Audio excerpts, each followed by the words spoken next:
ये कोई एंटरटेनमेंट का मेरा परफॉर्मेंस नहीं था। मेरे हर एक परफॉर्मेंस के पीछे एक पर्पस होता है।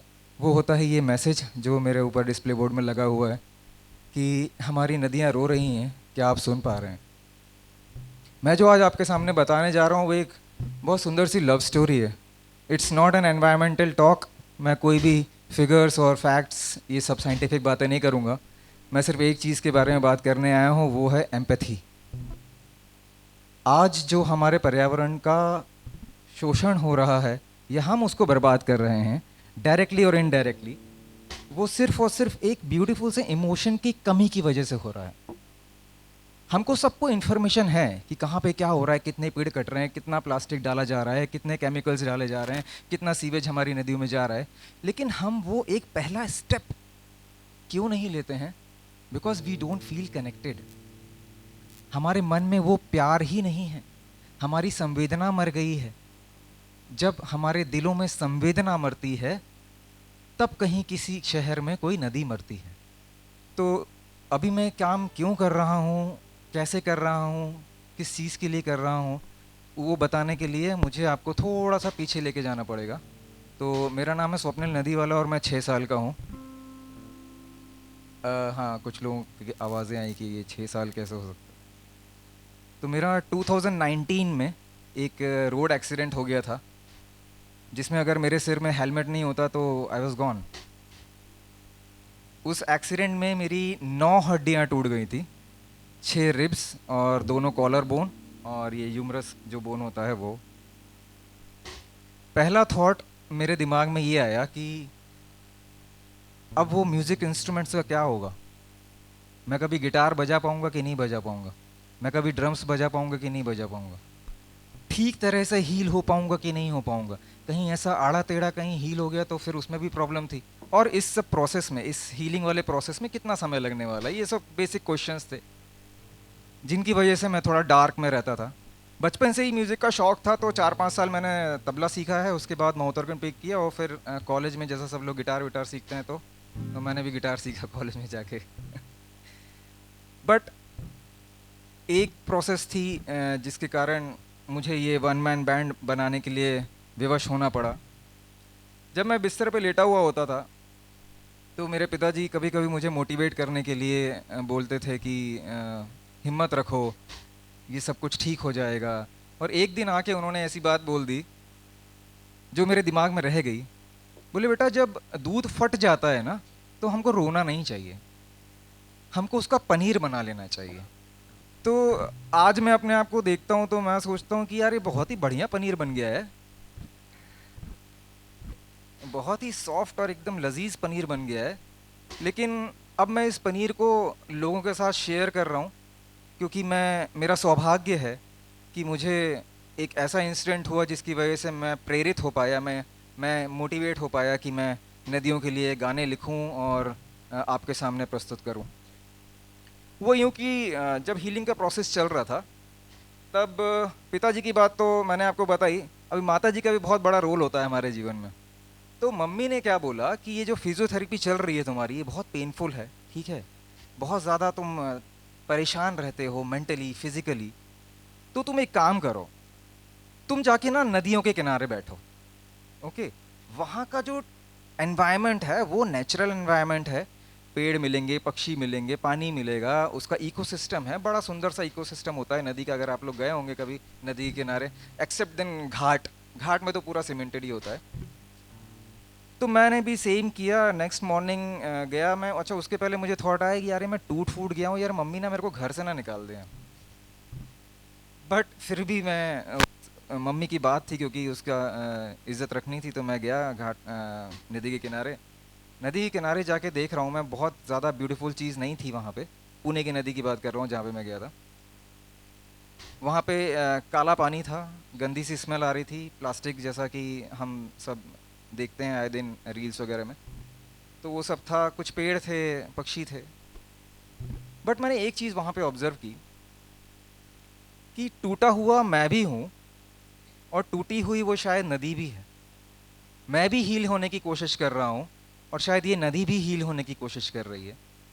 हम दोनों ना कुछ ऐसा एक मैजिक चाहते थे कि यार ये पेन वेन हमको झेलना नहीं पड़ा, हम ना जल्दी से ठीक हो जाए। वो चीज़ मैं कभी 1 घंटे में ऑब्जर्व कर पाता था, 2 घंटे में ऑब्जर्व कर पाता था, कभी कभी मैं दिन भर बैठा रहता था, जब तक शाम को आके मच्छर नहीं काटने लगते थे। मच्छरों की बात हो रही है सर। तो ये प्रोसेस चलता रहा, लगभग 3 महीने तक ये प्रोसेस चला। मैं ठीक हो गया, मेरे हाथों में स्ट्रेंथ वगैरह भी आ गई, रिब्स भी हील हो गई। बट लास्ट ईयर 2025 में एक ऐसा दिन था जिसने सब कुछ चेंज कर दिया, मेरी आत्मा को झकझोर के रख दिया। 25 अप्रैल 2025 मुझे पता चला कि नदी के किनारे आरएफडी प्रोजेक्ट चलने वाला है, रिवर फ्रंट डेवलपमेंट, जो ऑलरेडी चल रहा था वहाँ पे। जिस किनारे पे मैं बैठता था वहाँ पे सीमेंटेड एक पेवमेंट बन गया था, जो नदी के किनारे झाड़ों को काटने के बाद बनाया गया था। वो जब मैंने देखा वो दृश्य, तो मेरी आत्मा कांप गई। और जब ये पता चला कि 44 किलोमीटर्स का स्ट्रेच है शहर में, दोनों साइड का मिला लोगे तो आप 88 किलोमीटर का स्ट्रेच पे पहुंच जाओगे। और वो सारा का सारा स्ट्रेच पे जो भी जंगल है, जितना भी इकोसिस्टम है, जितना भी आपका नेचुरल एनवायरनमेंट है, वो सब कुछ वेटलैंड्स का गायब होने वाला है और वहां पे आने वाला है कंक्रीट। कंक्रीट कैसा?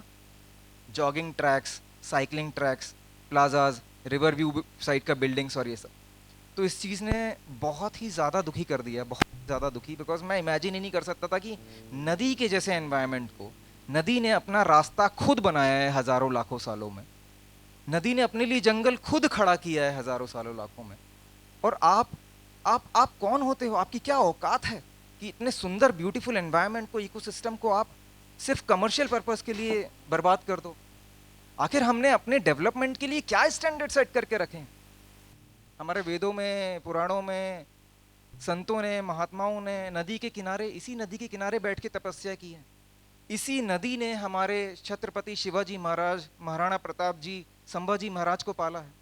इसी इकोसिस्टम ने हमारे लिए सारी व्यवस्थाएं की हैं, वो सारी व्यवस्थाएं जो एक माँ अपने बच्चे के लिए करती है। अगर आप पूछेंगे कि शहरों की माँ कौन होती है, तो वो नदी है, बिकॉज नदी के किनारे ही सिविलाइजेशन डेवलप हुआ है। आप कितने भी पुराना हिस्ट्री उठा के देख लीजिए, जहां नदी नहीं थी वहां सिविलाइजेशन नहीं था, जहां नदी थी वहीं पे सिविलाइजेशन डेवलप हुआ। आप इस चीज को बिल्कुल नहीं निकाल सकते कि नदी हमारे लिए आज के परिवेश में इंपॉर्टेंट नहीं है। नदी सिर्फ बहता हुआ पानी नहीं है, नदी हमारी परंपराओं में शामिल है, हमारे सारे रिचुअल्स में शामिल है, हमारी पूजा पाठ में शामिल है, हमारे फेस्टिवल्स में शामिल है। तो उसका सिग्निफिकेंस हम कभी भी निगलेक्ट नहीं कर सकते, नहीं अवॉइड नहीं कर सकते इस फैक्ट। आज हमारे पास चांद पे जाने की टेक्नोलॉजी, हम तो एआई के ज़माने में बैठे हुए हैं, बट हम शायद इतना सा भी प्रयास नहीं कर पा रहे हैं कि हमारी नदियाँ जिंदा रहें। इतना भी क्या डिस्कनेक्ट होना है कि हम अपनी प्यारी सी माँ को ही भूल जाएं। हमें मम्मी की तबीयत खराब होती है तो हम हॉस्पिटल लेके जाते हैं, ना कि ब्यूटी पार्लर पे। और यहाँ पे नदियों के साथ, जिन भी नदियों पे कंक्रीट डाला जाएगा आने वाले समय में, आरएफडी जैसा प्रोजेक्ट चलाया जाएगा, उसका मतलब ये है कि आप रिवर की हेल्थ से ज़्यादा रिवर के ब्यूटिफिकेशन पे ध्यान दे रहे हो। उसमें सीवेज का पानी जा रहा है, उसमें प्लास्टिक जा रहा है, उससे किसी को कोई लेना देना नहीं है, बट हम सिर्फ उसको ब्यूटिफाई करने में लगे हुए हैं। क्यों? क्योंकि हम एक ऐसा मॉडल रेप्लिकेट करना चाहते हैं। अच्छा, लंदन में थेम्स रिवर आज से 100 साल पहले उसको डेड डिक्लेयर कर दिया गया था। Thames river was declare dead.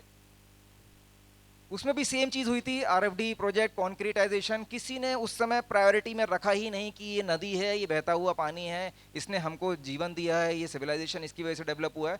उसने सिर्फ बहता हुआ पानी समझ लिया, सिर्फ एक नेचुरल ड्रेन दिया हुआ है जिसको हमको सीवेज का पानी या इंडस्ट्रियल वेस्ट जो है वो एक जगह से दूसरी जगह ले जाना है, ये भगवान ने हमको एक नाला दिया हुआ है, ऐसा ट्रीट किया। उसके बाद इतनी ज़्यादा ग्लोबली शर्मनाक स्थिति हो गई थी, लंदन में इंग्लैंड की जो इज्जत थी वो दांव पे लग गई थी। उसके बाद उसका रिवाइवल चालू हुआ, आज वो नदी जिंदा है, 125 फिश की स्पीशीज उसमें है और अब वो रिवाइव्ड है। बट मेरा एक क्वेश्चन है कि बस आप एक अच्छी खासे इकोसिस्टम को पहले आप बर्बाद करोगे, उसके लिए पैसा लगेगा, राइट? बर्बाद करने के लिए भी पैसा लग रहा है। फिर जब आपको अकल आएगी कि भाई ये इंपॉर्टेंट था, फिर आप उसको रिवाइव करोगे, उसके लिए भी पैसा लगेगा, और वो पैसा कहाँ से आएगा?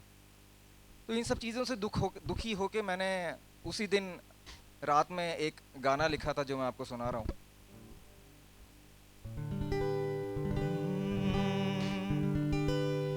जाने कितने गीत लिखे गए देख के बहते पानी को, जाने कितने गीत लिखे गए देख के बहते पानी को, ज्ञानेश्वर और तुकाराम ने पूजा है इस पानी को।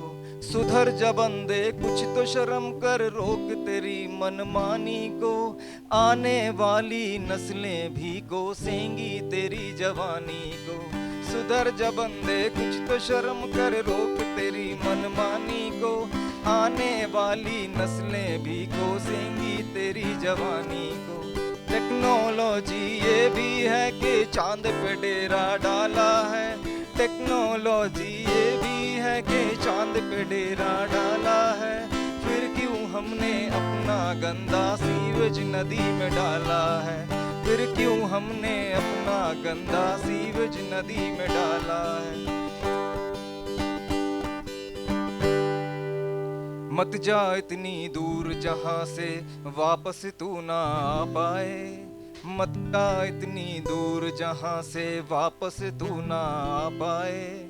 पछताए पछताए पछताए तू केवल पछताए, पछताए पछताए पछताए तू केवल पछताए। तो आज मैं जो भी काम कर रहा हूँ, ये वन मैन बैंड का जो मैंने सेटअप बनाया है घर पे, ये 15 किलो का वेट लेके जब मैं स्ट्रीट्स पे जाता हूँ, लोगों से बातें करता हूँ, नदियों के लिए गाने गाता हूँ, और मेरे से सवाल भी पूछे जाते हैं कई कि ये म्यूज़िक से क्या होगा, और ये नदियों के लिए ही काम क्यों, और ये कितना इफ़ेक्टिव है, कितने लोगों को आप परसू करोगे, कितने लोगों को कन्विंस करोगे। तो मैं उनको बोलता हूँ कि थोड़ा सा दुख होता है ये बात सुन के। मेरे मन में स्वयं श्रीवास्तव जी की कुछ लाइन्स आ रही हैं कि मुझको ना रोकिए न ये नजराने दीजिए, एक्चुअली तरन्नुम में है, मुझको न रोकिए न ये नजराने दीजिए, मेरा सफ़र अलग है मुझे जाने दीजिए, मुझको न रोकिए न ये नजराने दीजिए, मेरा सफ़र अलग है मुझे जाने दीजिए।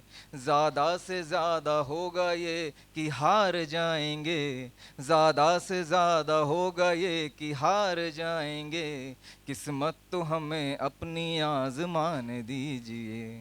Thank you. लास्ट में एक गाना जो मैं सड़कों पे मोस्टली गाता हूँ वो मैं आपको सुना देता हूँ।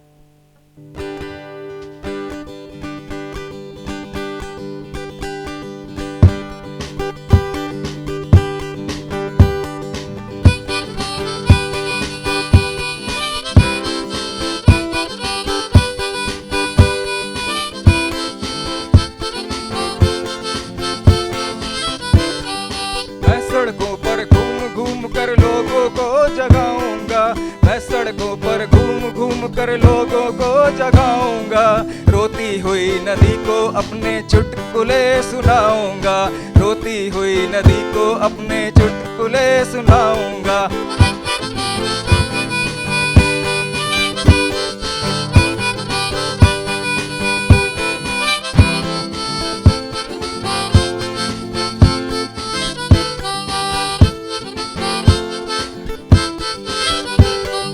सिखा गए जो छत्रपति वो सबको याद दिलाऊंगा, सिखा गए जो छत्रपति वो सबको याद दिलाऊंगा, राख मेरी जब उड़ेगी तो राख मेरी जब उड़ेगी तो मैं भी छावा कहलाऊंगा, राख मेरी जब उड़ेगी तो मैं भी छावा कहलाऊंगा। मैं सड़कों पर घूम घूम कर लोगों को जगाऊंगा, मैं सड़कों पर घूम घूम कर लोगों को जगाऊंगा। रोती हुई नदी को अपने चुटकुले सुनाऊंगा।